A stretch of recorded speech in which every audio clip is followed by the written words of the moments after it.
마태복음 5장 13절 우리에게 주신 말씀 13절 한 절입니다. 한 목소리로 함께 봉독하겠습니다. 너희는 세상의 소금이니 소금이 만일 그 맛을 잃으면 무엇으로 짜게 하리요? 후에는 아무 쓸데없어 다만 밖에 버려져 사람에게 밟힐 뿐이니라. 아멘. 오늘도 신년 특별 새벽 기도회 1일차 기도에 참여하여 예배드리는 모든 성도들 가운데 하나님의 놀라운 은혜가 언제나 함께하여 주시기를 주님의 이름으로 간절히 축원드립니다. 우리는 2026년 새해 주일 말씀을 통해서 우리가 세상의 빛이라는 우리의 정체성에 대하여 살펴보았습니다. 오늘 우리가 살펴볼 말씀은 세상의 빛이라는 정체성과 함께 우리에게 동일하게 주어진 또 하나의 정체성에 대해서 살펴보겠습니다. 그것은 바로 너희는 세상의 소금이라는 말씀입니다. 하나님께서는 우리 모두를 세상의 빛으로 또한 세상의 소금으로 부르셨습니다. 13절 말씀입니다. 너희는 세상의 소금이니 소금이 만일 그 맛을 잃으면 무엇으로 짜게 하리요? 후에는 아무 쓸데없어 다만 밖에 버려져 사람에게 밟힐 뿐이니라. 그러면 우리가 세상의 소금으로서의 정체성과 사명을 감당하기 위해서는 어떻게 해야 합니까? 소금에는 몇 가지 특성이 있습니다. 먼저 소금은 맛을 냅니다.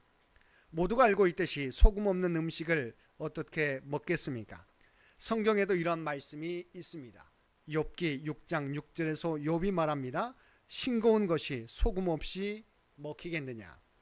간이 안 된 음식은 먹기가 힘듭니다. 이때 소금이 들어가 간이 맞게 되면 먹기 힘들었던 음식도 맛있게 먹을 수 있게 되는 것입니다. 뿐만 아니라 소금은 음식물 속에 들어가면 더욱 좋은 맛을 내줍니다. 소금의 맛은 원래 짜지만 떡에 들어가면 떡 맛을 내고 김치에 들어가면 김치 맛을 내는 등 음식의 맛을 더 돋구어주는 촉매제 역할을 합니다. 그리스도인은 이와 같이 세상 속에서 소금처럼 맛을 내는 존재가 되라는 것입니다. 그러면 그리스도인들이 어떻게 세상을 더 맛깔나는 세상이 되도록 할 수 있겠습니까? 골로새서 4장 6절에 너희 말을 항상 은혜 가운데서 소금으로 맛을 냄과 같이 하라고 말씀하고 있습니다. 그리스도인들은 한마디 말을 해도 은혜로운 말을 하라는 뜻입니다.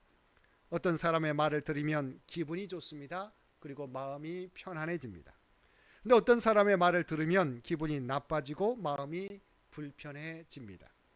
그러므로 그리스도인들은 우리가 사용하는 말을 통하여 다른 사람들을 기쁘게 하며 힘을 불어넣어주고 낙심된 자를 일으켜 세워주고 위로해 주라는 것입니다. 그리고 그리스도인들이 머무는 자리마다 좋은 변화를 일으켜야 한다는 것입니다. 가정에 들어가면 더욱 화목한 가정을 만들고 직장에 들어가면 더 좋은 직장을 만들고 어느 모임에 들어가더라도 그 모임을 성장시키고 발전시키는 사람이 되라는 것입니다. 다른 말로 표현하면 살려놓는 일을 해야 한다는 것입니다. 두 번째, 소금은 부패를 방지합니다. 소금은 음식이 썩는 것을 막는 방부제 역할을 합니다. 냉장시설이 없던 옛 시절 음식을 오랫동안 보관하는 방법은 단 하나밖에 없었습니다. 그 음식을 소금에 절이는 것입니다. 절인 음식들은 지금도 사랑받고 있습니다. 간 고등어, 굴비 등도 생선을 오랫동안 보관하기 위해 소금에 절인 것입니다. 드넓은 바다의 바닷물이 썩지 않은 이유도 바닷물 속에 있는 3.5%의 소금 때문입니다. 소금의 양은 적지만 이와 같이 소금이 바다에 들어가 있을 때 바닷물은 썩지 않고 생명을 품는 바다를 유지할 수 있는 것입니다. 그리스도인 역시 어느 곳에 가든지 그것을 썩지 않게 해야 합니다.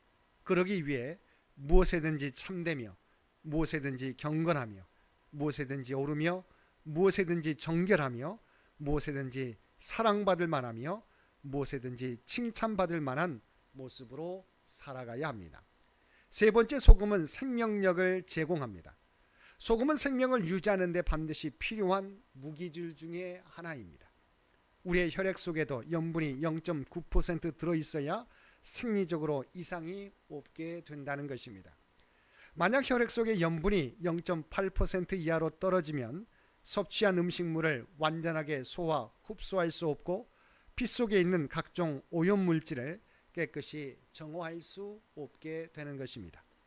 또한 생체 전류 발생도 떨어져 각종 저항력과 면역력이 약화되고 체온 유지에도 문제가 발생한다는 것입니다. 이처럼 그리스도인들은 이 사회가 잘 운영되도록 생명력을 제공하는 존재가 되어야 하는 것입니다. 네 번째, 소금은 정결케 하는 역할을 합니다. 구약 성경에 보면 하나님께 제사 지낼 때 소제, 번제 같은 제사 때 반드시 소금을 뿌렸습니다. 레위기 2장 13절 말씀입니다. 내 모든 소제물에 소금을 치라. 내 하나님의 언약의 소금을 내 소제에 빼지 못할지니 내 모든 예물에 소금을 드릴지니라. 이렇게 명하신 이유는 소금이 정결함과 제물이 썩지 않도록 하는 방부제 역할을 하므로 영원함을 상징하기 때문입니다. 즉 하나님께 드리는 예물은 어떤 것이든 예외 없이 정결해야 하며 영원히 지속되는 언약을 상징하는 예물이 되어야 한다는 것입니다. 소금은 이와 같이 여러 가지 목적으로 사용되어 왔습니다.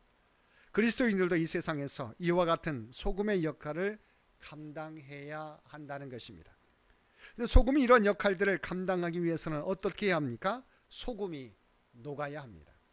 녹는다는 것은 자기를 없애는 것입니다. 자기의 생각과 주장을 내려놓는 것을 의미합니다. 예수님이 십자가에서 자신의 생명을 들여 믿는 모든 사람들을 구원받게 하신 것처럼 우리도 살맛나는 세상을 이루기 위해서 자기를 내려놓고 소금의 사명을 감당하며 살아가야 하는 것입니다. 또한 우리들이 세상에서 소금처럼 산다는 것은 결국 져주는 것입니다. 지는 것과 져주는 것은 다릅니다. 지는 것은 내가 능력이 부족해서 피하는 것입니다. 그러나 져주는 것은 내가 얼마든지 이길 수 있지만 봐주는 것입니다. 하나님은 지금까지 우리를 기다려 주셨습니다. 우리의 행위대로 갚아주셨다면 누가 이 예배의 자리에 설 수 있겠습니까? 소금이 자신을 희생하여 맛을 내듯이 우리들도 썩어지는 한 알의 밀알이 되어야 세상에 맛을 낼 수 있는 것입니다. 우리가 세상에 맛을 내고 부패를 방지하고 생명력과 정결함을 유지하게 하는 소금인지를 모르거나 아니면 스스로가 낮아지는 삶, 섬김의 삶, 그리고 자기를 녹이는 희생의 삶을 사는 것을 거부한다면 우리는 이 세상 가운데 어떠한 변화도 일으킬 수 없을 것입니다. 실존주의 철학자 키르케고르는 세속화에 대해서 이런 이야기를 한 적이 있습니다. 지중해 연안에서 서식을 하는 들오리들이 여름에 노르웨이로 이동하는데 마침 네덜란드 상공을 지나게 되었습니다. 아래를 내려다보니 어느 농가의 뜰에서 지보리들이 평화롭게 모이를 줍고 있었습니다. 이때 한 들오리가 갈 길은 아득하고 또한 피곤하여 그만 평화롭게 보이는 지보리 떼들이 있는 곳으로 내려앉았습니다. 그 지보리들은 들오리에게 융성한 대접을 해주었습니다. 며칠 후에 들오리는 이래서는 안 되겠다, 자기 대열을 찾아가려고 날아보았으나 그동안 몸에 지방이 붙어 날 수가 없었습니다. 다시 겨울이 되어 창공을 날아가는 자기 대열을 보자 허전해지고 마음의 가책을 느꼈습니다. 그러나 해를 거듭하면서 예전에 느꼈던 양심의 가책도 사라졌습니다. 몇 년 후에는 아예 관심조차 두지 않고 집오리가 되어서 시궁창을 뒤집고 있었다는 것입니다. 세상 속에서 살지만 세상과 같아지는 것이 아니라 세상을 변화시키는 것이 그리스도인의 역할인데, 그렇지 못할 때 많은 사람의 근심이 될 뿐만 아니라 나중에는 밖에 버려져 사람들의 발에 밟히게 된다는 것입니다. 사랑하는 성도 여러분, 주님은 우리를 향하여 너희는 세상의 소금이요 빛이라고 말씀하셨습니다. 우리에게 주신 이 말씀은 너희는 세상의 부패를 막고 정결함을 유지하며 맛을 내기 위하여, 그리고 세상의 빛을 비추기 위하여 보냄받은 존재라는 것입니다. 그럼에도 불구하고 우리가 우리를 녹여서 이 사명을 감당하지 못한다면 우리는 우리의 존재 목적을 이루지 못하며 살아가는 것입니다. 들오리가 자신이 지보리인 줄 알고 지보리 무리에 들어가 거기에 안주하며 살아가는 것과 다르지 않다는 것입니다. 사랑하는 성도 여러분, 이제 2026년 새해가 밝았습니다. 이제는 무늬만 그리스도인으로 살아가는 것이 아니라 주님이 우리를 부르신 사명, 세상의 소금으로서의 사명을 이 세상에서 감당하며 살아가는 저와 여러분이 되셔야 할 것입니다. 우리가 자신을 녹여 세상에 맛을 내며 정결케 하며 부패를 맡고 그리고 생명력을 불어넣어주게 될 때 우리가 손해가 될 것 같지만 그렇지 않습니다. 우리를 위해 십자가에 달려 돌아가신 예수님을 하나님께서 사흘 만에 부활하게 하셔서 후에는 승천하여 하늘 보좌 우편에 앉게 하셨던 것처럼 우리들도 마찬가지로 하늘의 별과 같이 우리의 삶을 빛나게 하실 뿐만 아니라 우리에게 가장 좋은 곳으로 하늘 문을 여시고 부어 주실 것입니다. 우리에게 허락하신 2026년 한 해 동안 우리 모두가 세상의 소금이라는 정체성을 잃어버리지 말고 세상의 맛을 내며 세상의 부패를 맡고 세상을 정결케 하며 생명력을 불어 넣어주는 삶을 살아가는 우리 모든 성도들 되시기를 주님의 이름으로 간절히 축원드립니다. 함께 기도드리겠습니다. 사랑과 은혜가 충만하신 아버지 하나님, 우리에게 새해를 허락하여 주시고 우리의 정체성이 세상의 소금인 것을 다시금 깨닫게 해주시니 감사드립니다. 우리 자신을 녹여 이 세상이 살맛 나는 세상, 부패하지 않고 정결한 세상으로 더욱 건강하고 생명력 넘치는 세상으로 만들어가는 우리 모두가 되게 하여 주옵소서. 특별히 이 나라와 이 민족을 기억하여 주시고 오직 하나님의 뜻 가운데 통치하시고 인도하여 주시기를 원합니다. 2026년 한 해 동안 더욱 빈부격차가 아버지 해소되며 또한 정치권의 갈등과 반목이 더욱더 해소될 수 있는 놀라운 역사 허락하여 주시옵소서. 올해로 교회 창립 100주년을 맞이하게 됩니다. 지금까지 지켜주신 하나님의 은혜에 하나님의 놀라운 은혜에 감사드립니다. 아버지 하나님, 우리를 향하신 창현교회를 향하신 하나님의 뜻을 깨닫고 그 길을 준비하는 우리 모두가 되게 하여 주옵소서. 또한 다음 선교 100년을 준비하는데 부족함이 없도록 한마음 한뜻이 되어 준비하는 창현교회와 주의 백성들 모두 되게 하여 주옵소서. 특별히 바라옵기는 각 가정들마다 주 앞에 아뢰는 모든 기도의 제목들을 들어주시고 주의 뜻 가운데서 응답받는 삶이 되기를 원합니다. 특별히 육신의 연약함 가운데 있는 주의 백성들을 기억하여 주시고 주님을 의지하는 자에게 하나님의 놀라운 치유와 회복의 역사를 허락하여 주시옵소서. 또한 사랑하는 자녀들의 앞길 가운데 동행하여 주시기 원합니다. 그들의 믿음이 약해지지 않게 되기를 원합니다. 세상은 하나님을 멀리하지만 사랑하는 믿음의 자녀들은 더욱더 하나님을 가까이하며 하나님과 동행하며 하나님이 살아계심의 세상 가운데 널리 전하며 살아가는 주의 백성들 모두 되게 하여 주옵소서. 또한 하나님이 주신 꿈과 비전을 준비해 가게 될 때 하나님의 지혜와 능력으로 한 걸음 한 걸음 준비해 갈 수 있는, 그리하여 오직 하나님께 영광 돌리는 삶을 살아가는 믿음의 자녀들 모두 되게 하여 주시옵소서. 또한 아버지 하나님, 새해를 맞이하여 주 앞에 올려드리는 우리의 믿음의 결단들이 다짐이 있습니다.